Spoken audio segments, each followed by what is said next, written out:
Wala, ang laki. Si Jean Paul. Ah, naglilinis pala sila. Sana puwersa pala sila naglilinis.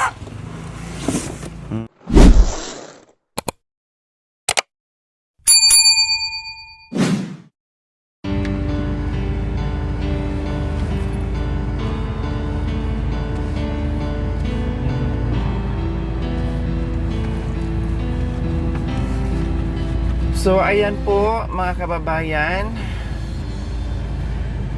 muling pagbalik po dito kay Kuya Michael at kay Ate Jennifer po mga kababayan.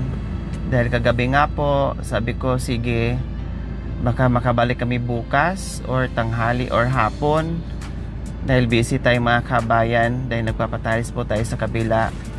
Pero ganun pa man po mga kababayan, talagang siningit po namin ito dahil hindi pa tapos doon kay Kuya Jerome mga kabayan. At ito nga po, nandito kami. So kumusta kaya sila ngayon mga kabayan? Alam niyo po nung pagbaba ko sa sasakyan, parehas po kaming dalawa na nagkagulatan. Parehas po kaming dalawa na para bang nabigla ang isa't isa sa amin mga kabayan. Pati ako, no, lalo na siya mga kabayan nung nakita niya yung mukha ako at namukhaan niya ako mga kabayan. Talagang ang tagal ng titig niya sa akin, ang tagal ng tingin sa akin mga kabayan, bago siya nagsabi na, oh tita, kasi tita ang tawag niya sa akin mga kabayan. So tinignan muna niya ako ng mabuti, tinitigan muna niya ako mga kabayan bago siya nakapagsalita ng tita, dahil di niya akalain mga kabayan na mapuntahan namin dito or makita namin mga kabayan. Kasi ang akala ko nga po pag mga ganito, kadalasan yung nag-iisa sa buhay na nangangalakal, na bahay mo na dyan, no? Pero ang bungad ay mukha ni Kuya Michael po mga kabayan. Nakakaawa, no? Naawa ako sa mga bata, hindi sa mga magulang po mga kabayan. Nakakaawa yung mga bata dahil nadadamay at walang choice kundi syempre susunod sa magulang or sasama sa magulang mga kabayan. Kaya dito na lang talaga ako mga kabayan naawa sa mga bata, lalo na nung tinanong ko, 'di ba? Nung tinanong ko si panganay nila na si Jean Paul, sabi ko, "Oh Jean Paul, nag-aral ka ba?" Hindi po. Kahit kinder daw hindi siya nakapag-aral mga kabayan. Pero naging usapan na po yan namin noon. At tinulungan ko na at binigyan ko na yan sa pangkilos niya. Kung hindi ko nagkakamali, binigyan ko yan ng 1,000 nung time na yun, nasabi niya, asikasuhin niya yung birth certificate ng kanyang panganay para makapag-aral. Kasi ang mag-aaral pa noon mga kabayan is yung panganay niya. Kasi maliliit pa yung si Princess, maliliit pa yan, at pati yung bunso niya. Kasi dinadala ko yan sila sa bahay mga kabayan. Pupunta at kumakain at pumapasok yan sila sa bahay, no, na talagang tinuring ko silang pamilya noon mga kabayan. Sabi ko nga, hindi lang po nila inayos nung nasa poder po sila, nung nasa poder ko po mga kabayan. Kumbaga pinakawalan pa nila ako mga kabayan, na hindi nila alam na kung umayos sila at nagtino sila at sumunod sila sa akin, na walang nagiging problema na binigay sa akin mga kabayan, ay talagang suportahan ko sila, akayin ko sila mga kabayan, lalong lalo na para makapag-aral sana yung mga bata. Ngayon, nagulat ako lahat, nagulat sila, at lalo ko nagulat na nalaman ko na hindi nakapag-aral ang mga bata na buong akala ko ay nakapag-aral. Kaya ngayon, sabi ko, balikan natin sila at may dala-dala akong pasalubong para sa kanila mga kabayan. Hindi ko alam mga kabayan na wala pa akong plano dito sa kanila. Basta ang sa akin ngayon na nagulat ako kung ano yung pwede kong itulong sa kanila sa abot ng aking makakaya mga kabayan, no problem. Pero wala akong bala kung ano pang ibang tulong o ano pang ibang gawin mga kabayan, kasi hindi ko pa alam ang mga pangyayari at hindi ko pa alam kung ano nangyari doon sa bahay nila. Basta sa ngayon, bahala sila kung yan ang gusto nilang buhay mga kabayan. Basta ako sa ngayon, para lang sa mga bata, no, na nakakaawa at makapagbigay tayo ng ng munting pagmamahal para sa kanila. Okay, sige po mga kabayan, babayin natin at kumustahin natin sila. Mukhang kumpleto sila mga kabayan, no, mukhang kumpleto po sila. At isa pa po mga kabayan, kung napansin nyo po, nakita sa video, yung bang sulat doon na nakikihingi sila, no, na humingi sila ng tulong, chucho, sinulat pala yun ni Ate Jennifer, mga kabayan, para siguro pag naglalakbay sila or nangangalakal sila, kasama na rin yung panghihingi, no. Sabi ko nga, Kuya Michael, walang masama manghingi, pero kung ganyan ang gagawin mo na talagang yun na yung hanap buhay mo, yung panghihingi, na malakas naman ang katawan mo, okay naman, magaling ka naman maghanap buhay, no, kaya mo naman, hindi ka naman disable, so walang karapatan na manghingi na aasa o ibuhay sa pamilya yung panghihingi, mga kabayan, kasi nakita naman natin na malaki yung katawan, 'di ba? Unless lang siguro kung gumagapang diyan, PWD diyan, mga kabayan, mabigyan pa natin ng konsiderasyon, no? Kasi bukod doon, mga kabayan, hindi rin pwedeng iasa habang buhay yung panghihingi para mabuhay yung pamilya niya. Ipagpalagay natin, paano kung walang magbigay, no, walang mahingian o walang magbigay. So ibig sabihin, kapag walang magbigay, hihinto ang pagkain, kakain sila kapag mayroong magbigay, hihinto kapag wala. So paano yun pag ganyan ang mindset, mga kabayan? Kaya mas maigi maghanap buhay ng magpupursige. Kung mayroong maawa, kung mayroong magbigay na nagkakataon na mayroong nakasalubong na gustong magbigay, okay, sige, pasalamatan natin, no, no problem. At kung mayroong tutulong, sige, pasalamatan natin, no problem. Pero kung gawin nating hanap buhay yung panghihingi, yun ang problema at hindi maganda po, mga kabayan, 'di ba? Kaya at higit sa lahat, paano makapag-aral yung mga bata na no permanent address, punta doon, punta dito? Paano makapag-aral yung mga bata? Kawawa. Nakakaawa, nakakahabag yung sinabi ng kapatid ng panganay na anak ni Kuya Michael. Kahit kinder po, hindi ako nakapag-aral. O, diba? Kahit kinder daw, hindi nakapag-aral. Ang sakit sa pakiramdam at ang sakit sa puso, mga kabayan, na marinig mo na alam mo na gustong mag-aral ng mga bata pero hindi sila nakapag-aral. Dahil ang magulang ay kontento na sa buhay na hingi-hingi na ganyan. Sabi ko nga po, mga kami, sa hanap buhay, no problem. Magaling at masipag si Kuya Michael sa hanap buhay. Wala akong masasabi. Dito lang siya na medyo hindi na i-guide o walang balak, walang pangarap na makapag-aral yung mga anak niya. Gusto lang niya na sunod-sunod sa kanya. Kung nangangalakal, hala, sige, mangangalakal din. At utusan pa yung mga bata na manghingi.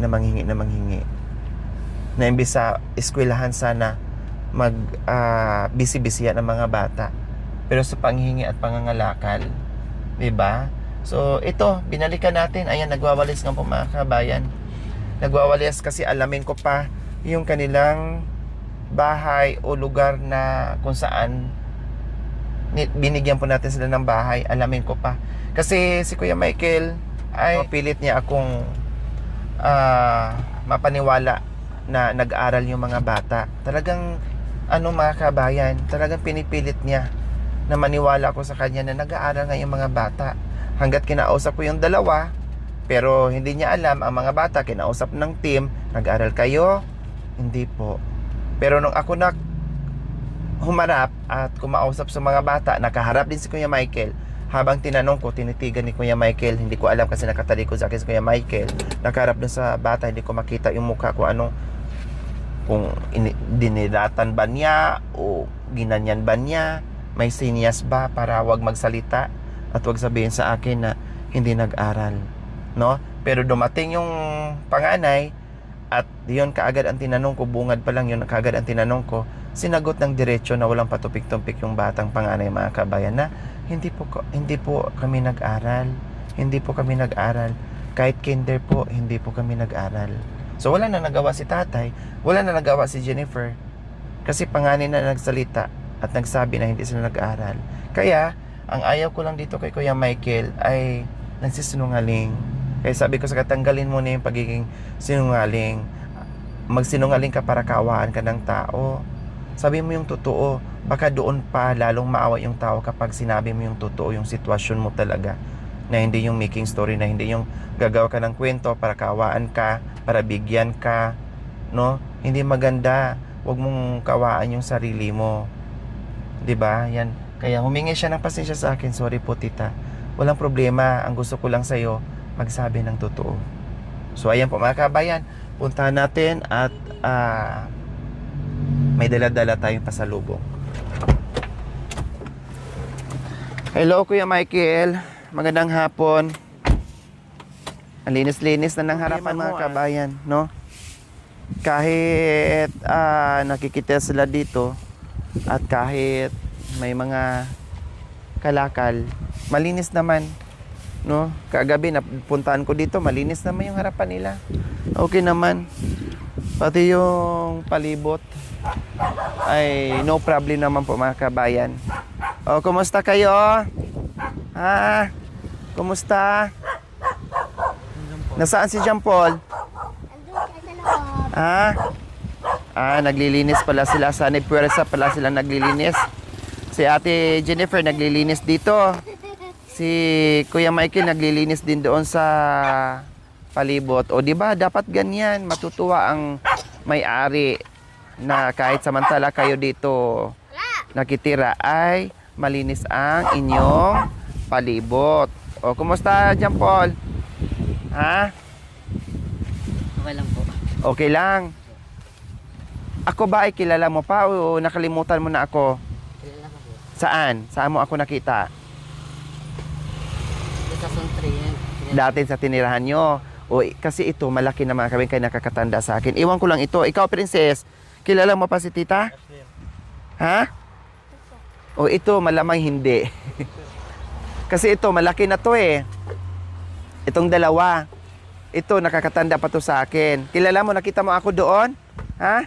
O, ito, maliit pa kasi to eh. Siguro, mga 2 years old lang to noon. Mga 2 years old o wala pa. Basta, lagi pang karga-karga ni Ate Jennifer yan. Ito malaki na talaga. Nakakapunta ka sa bahay? Hindi. Sa bahay namin. Ha? Nakakapunta ka ba sa bahay namin? Oh, natandaan niya. Nakakapunta yan sila. Kumakain yan sila dito sa bahay. Kasama sila. Natatandaan pala. Akala ko nakalimutan na nila ako mga kabayan. Hinahanap namin kayo. Tapos, nandito lang pala kayo. Nagmerienda na ba kayo? Ha? Hindi pa? Kunti lang po. Kunti lang. Anong minerienda nyo? Ha? Kilagpan. Ha? Kilagpan kami. Kilag, ano? Kilagpan. Ano yon? Yung pagkakain, tapos pagkatapos kumain, tapos kakain ulit. Parang nagmerienda lang kayo ng kanin, ganon. Hindi po, nulong kami. Anong merienda? Patingin, anong merienda? Anong ulam? Galunggong. Ay, wow! Ang sarap. Nakabili sila ng galunggong paksiw. Hindi, binigay po sa amin. Binigay sa inyo. Oh, wow. Tilapia? Oh, di ba? May ulam sila pala mga kabayan, paksiw. Kailan? Kagabi, huling saing na nila, walang bigas, di ba? Nakabili kayo. Ay, nakabili siguro kayo ng bigas kasi wala na yung kahon dito. Kuya Michael, halik kayo. Pasensya kayo sa boses ko mga kabayan. Pinipilit ko lang para kahit papaano ay lumabas yung boses ko. Kumusta yung ano dito? Yung karton, kahon. Magkano? Magkanong benta nyo? 500 may hit. Wow, very good. Ilang kilo? Dali 59. Oh, sabi ko sa'yo, 59 kilos. Tapos sabi mo, wala pang 5 kilo. 59 kilos. Magkano ang per kilo? 3 piso po.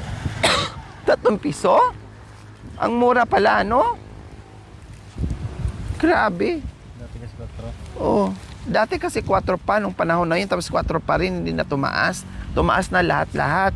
Panty na lang ang bumababa mga kabayan. Pero ang presyo ng bilihan ng ng kalakal ay parang pababa ng pababa. Pero ang presyo ng bilihin pataas ng pataas.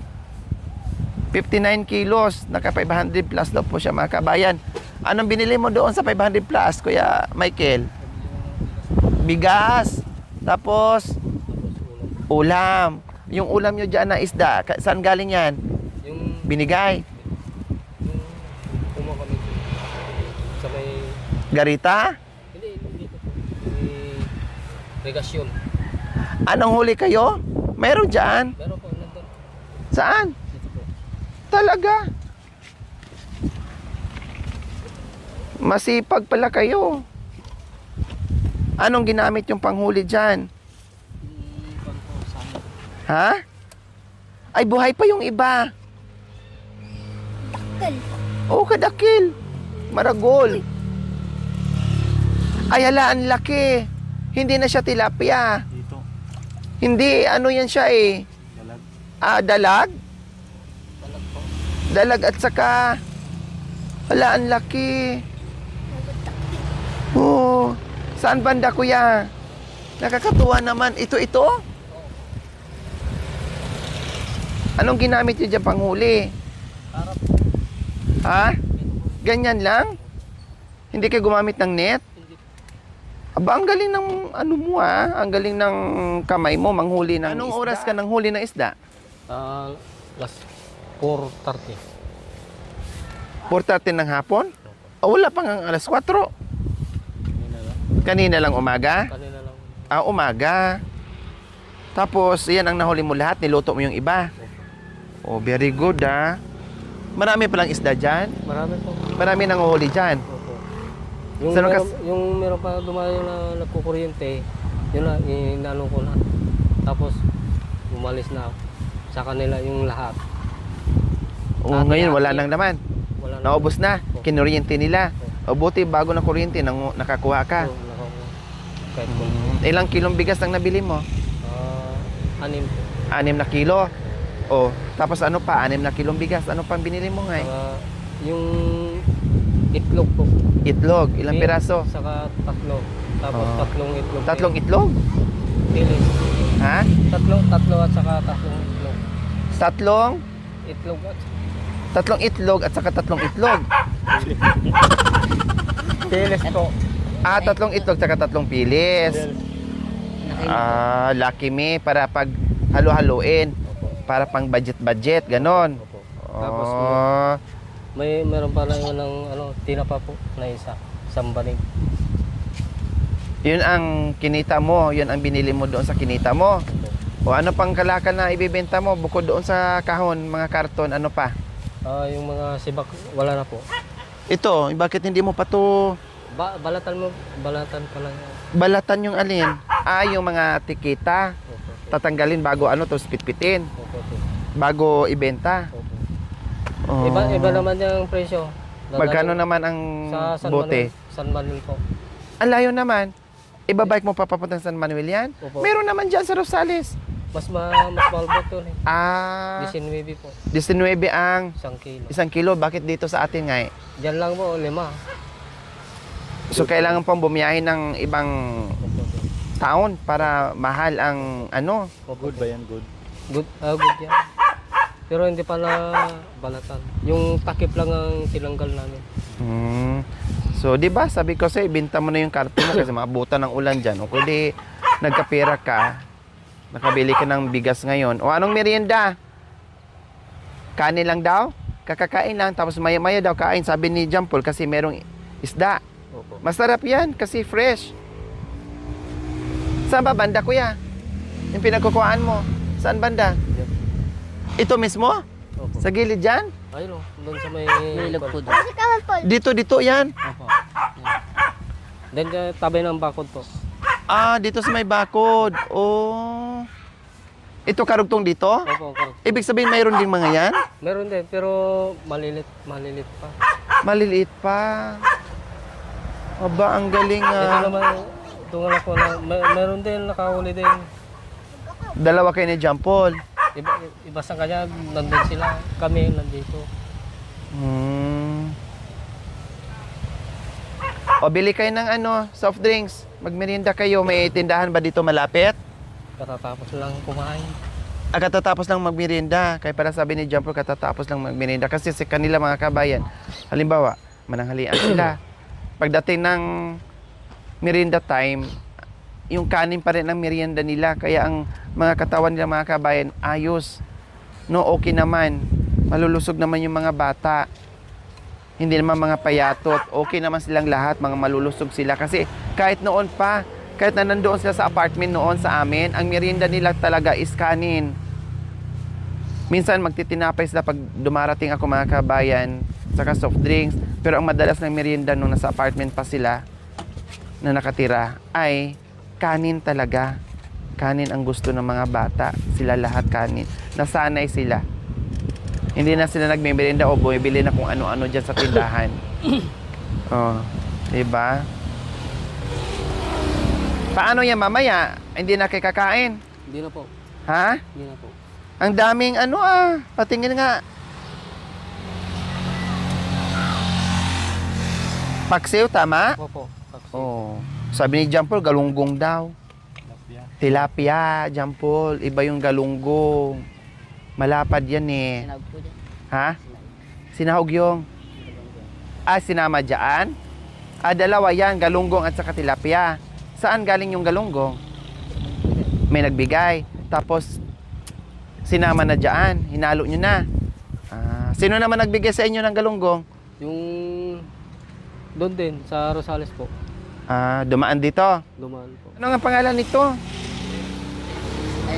Hindi, ito si Princess. Si Princess. Ito si Princess. Ito si Ashley. Kaya nga hinahanap ko si Princess. Kala ko ito kasi babae si Princess, di ba? Ha? Naging? Naging tibo daw mga kabayan. Dapat ikaw naging biki din. Pabayan mo yung buhok mo. Talagang nandyan na sila sa kanilang magandang tahanan. Dahil si ate Jennifer ay busy sa paglilinis. O di ba ang ganda pa rin kahit sabihin mong tabing-tabing lang kayo diyan. Pag ganito palagi na malinis ay ang ganda-ganda tingnan.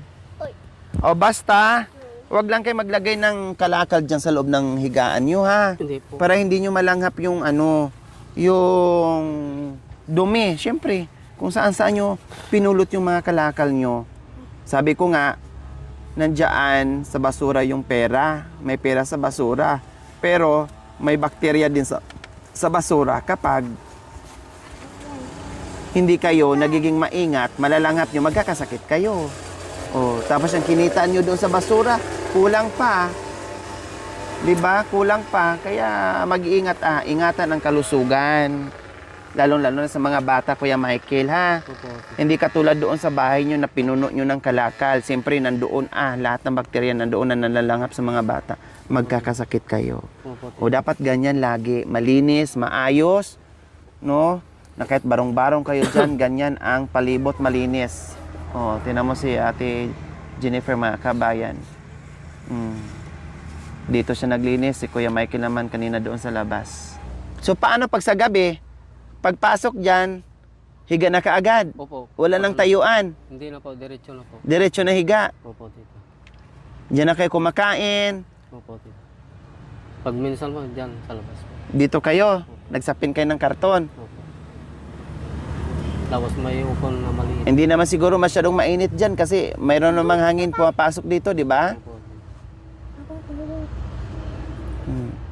Kay mga bata na naglalaro sa tulugan nyo, sa bahay nyo. Nagbahay kubo. Nagbahay-bahayan. Buti meron kang solar. Opo. Sarili ko to, tito. Binili mo. Opo, tito. Buti may malaking solar. Na kahit pa paano ay hindi kayo madilim sa gabi dyan, lalo na pag kumakain kayo. So ayan po mga kabayan, kinukuha na ni Mako yung bigas at grocery. Ayan. Para sa kanila, para lang sa mga bata, mga kabayan, nakakaawa. O ayan, meron kaming bigas. Yung bigas nyo kanina na 5 kilo na nabili nyo.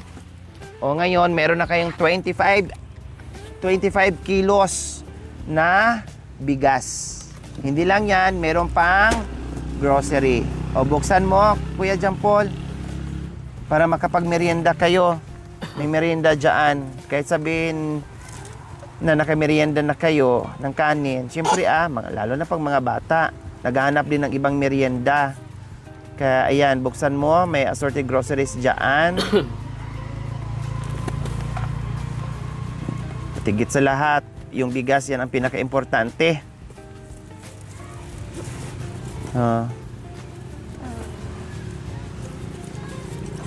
mga dilata, at iba pa. Gamit sa pagluto.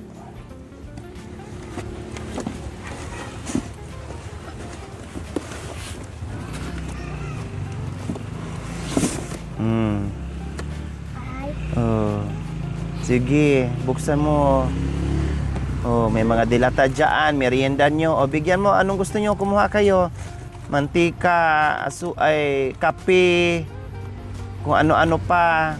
O, yan daw gusto niya. O, sige. Sa inyo lahat yan, ha? Share kayo sa inyo lahat yan. O, sige, yung pagkain na lang ang kunin nyo pang merienda. Yung mga dilata, wag mo nang ibaba dyan sa kahon para hindi nakakalat. Ayan. Oh. Ayan. Tapos itabi nyo na lang doon yung karton. Yung iba para hindi nakakalat dahil napakaliit lang ng spasyo nyo dyan. Oh, buksan nyo na. Magmerinda kayo mga anak ko. Hati-hati kayo niyan na sa inyo lahat yan. Kuya Michael, abutin mo, pakilagay mo doon sa tabi para hindi nakakalat yung mga grocery nyo. Oh. Pati yung bigas. Kuya Michael, abutin mo, binuhatan ni John Paul. Ang lakas pala ni John Paul, oh. Oh, sige, buksan yung merinda, mamili kayo dyan kung anong kainin nyo. Lahat yan. Si Jennifer, maghugas ka ng kamay mo, magmerienda ka dito. Ito, oh. Maghugas ka muna ng kamay mo. Salamat po, tita. Walang anuman, basta maging mabait pa rin na bata tulad ng dati, ha? Na nakilala kayo ni tita nyo na mabait. Gusto ko maging mabait pa rin kayo, ha? Kahit ganito ang buhay, basta wag pumasok sa problema at sa gulo, ha? Na hindi kayo mapariwara at hindi kayo matulad sa iba dyan na kung ano-ano na lang ang ginagawa. Hindi ba din ganitong buhay, basta maging maayos lang na mabait na bata. Namin sa'yo. Okay? Maraming salamat po, Tita Glory. Sana po pagpatuloy niyo po itong inaamin namin sa tulong niyo, sa sponsor po, lalo na po sa lahat mga gawain nito. Maraming salamat po. Maraming tulong po sa abot niyo sa amin.